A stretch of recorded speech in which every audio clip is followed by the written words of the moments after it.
नमस्कार, मैं रंजय कुमार और आप देख रहे हैं DS4। नागपुर में बीजेपी के विधायक हैं, उन्होंने एक बयान दिया है। उनका कहना है कि मोदी जी ने जो है जनता को मोबाइल फ़ोन दिया है, कपड़े दिए हैं, जूते दिए हैं, तमाम तरह की सुविधाएं दी है, ठीक है, आपको खेती करने के लिए पैसे दिए हैं। ऐसे में जो है उनको आलोचना जनता को नहीं करना चाहिए। अब इस बयान के बाद जो है कई लोग जो है इस बात पे ट्विटर पे भिड़े हुए हैं। शर्मा जी क्या कहना चाहेंगे? बीजेपी के विधायक का कहना है कि जो भी जनता के पास है मोबाइल, कपड़े, जूते, कलम और हवाई जहाज की यात्रा, तमाम तरह की सुविधाएं जो है मोदी जी दे रहे हैं। ऐसे में तो कुछ आलोचना नहीं करनी चाहिए। देखिए जी, उनके दो मकसद थे इस बयान से।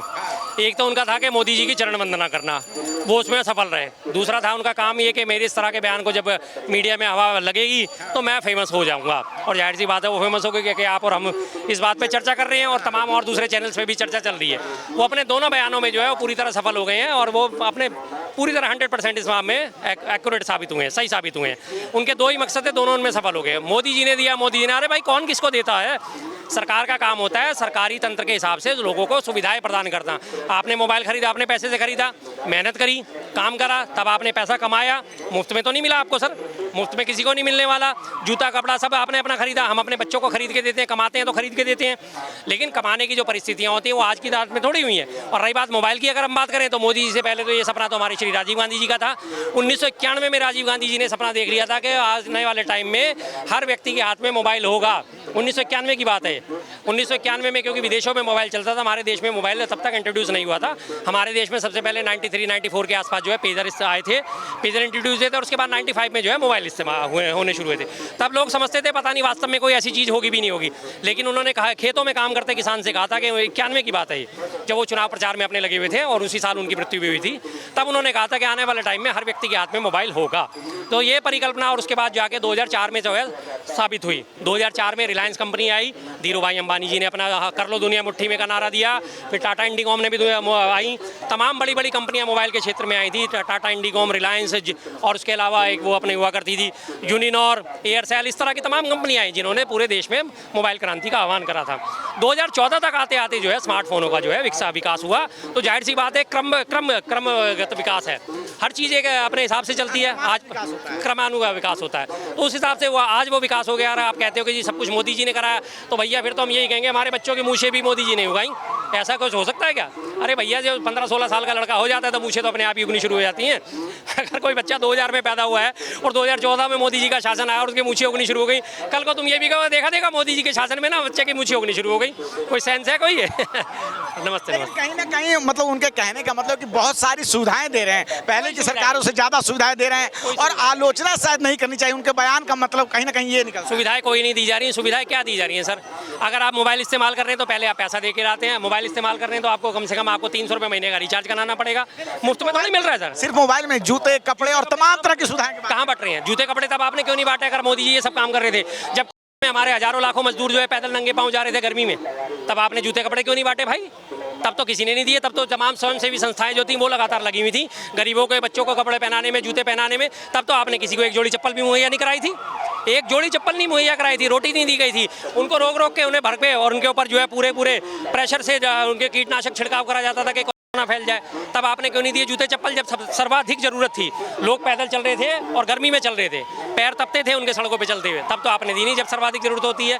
आज आप कहते हो कि मैंने दिया, जूते भी दिए, कपड़े भी दिए। अरे भैया आपने कुछ नहीं दिया, आपने सिर्फ जुमलेबाजी दी है इस देश को और इसके अलावा आपने कुछ नहीं दिया। जुमलेबाजी में आपका कोई सानी नहीं है, कोई तोड़ नहीं है। आप मैं ये कह रहा था कि जो वो कहना चाह रहे हैं कि आलोचना नहीं करनी चाहिए क्योंकि जनता को ये सारी सुविधाएं जो है ना प्रधानमंत्री जी दे रहे हैं। कहीं ना कहीं वो कहा ना उन्होंने मोदी जी की चरण चुंबकता करनी थी, वो उन्होंने कर ली कि आलोचना नहीं करनी चाहिए।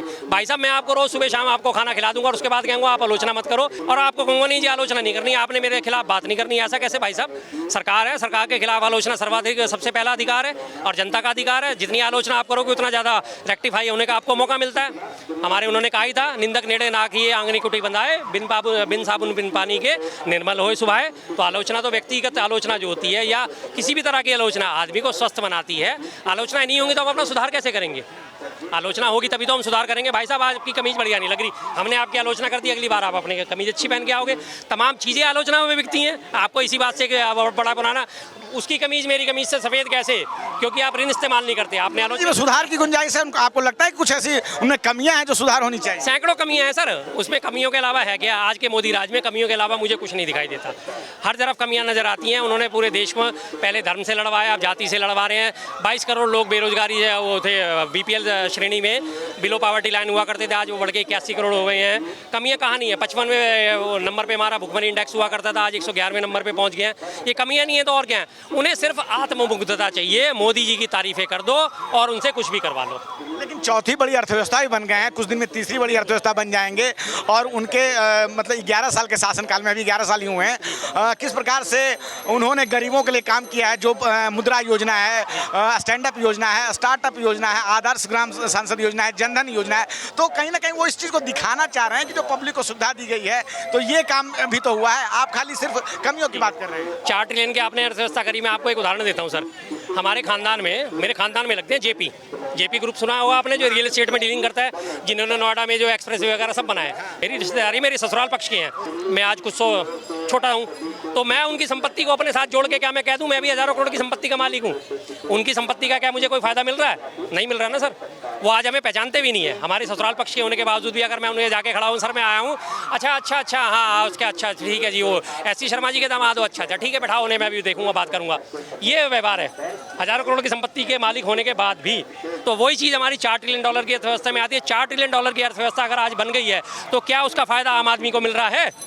किसी एक आम व्यक्ति को उसका फायदा मिल रहा है? आज भी 4 ट्रिलियन डॉलर की अर्थव्यवस्था होने के बावजूद भी हमारे 81 करोड़ लोगों को सिर्फ 5 किलो राशन दिया जा रहा है। उस 5 किलो राशन की कीमत कितनी बैठती है? मात्र 100 रुपये महीना, सिर्फ 100 रुपये महीना। अगर गेहूं का MSP भी लगा लिया जाए तो 20 से 22 रुपये MSP पे खरीद होती है। तो 20 रुपये के हिसाब से भी लगाया तो 5 किलो अगर आपने गेहूं भी दिया तो कितना दिया? 100 रुपये महीने का गेहूं दिया।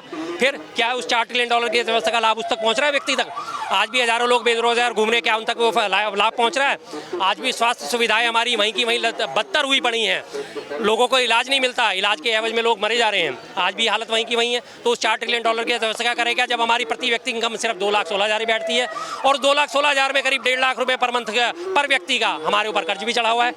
फिर आर्थिक असमान के विकास की बात करें, लेकिन मोदी तो कह रहे हैं कि अमृतकाल भी तो चल रहा है, 11 साल बेमिसाल भी है। हाँ जी, अमृतकाल नहीं है, अमृतकाल है। तमाम पुल गिर रहे हैं, तमाम जाके ट्रेन एक्सीडेंट हो रहे हैं, तो उनके बयान क्या होते हैं कि अच्छा आप हेलीकॉप्टर दुर्घटना हो गई। अभी आपने उत्तराखंड के मंत्री का बयान सुना था ना कि आप चला लो फिर हेलीकॉप्टर। अगर आप कह सकते हो कि आप दुर्घटना नहीं कराओगे तो आप चला लो हेलीकॉप्टर। तो ये उन लोगों के बयान होते हैं, ना कि ये होना चाहिए कि भाई इनमें जो गलतियां होती हैं उनको सुधारा जाए। वो तो कहते हैं अरे मरते हैं तो मर जाने, उनके लिए तो बहुत छोटी छोटी घटनाएं हैं, सीधी सी बात है। तो वो इन चीज़ों को परवाह नहीं करते। तो उस चीज़ का फ़ायदा क्या सर? क्या फ़ायदा उस चीज़ का?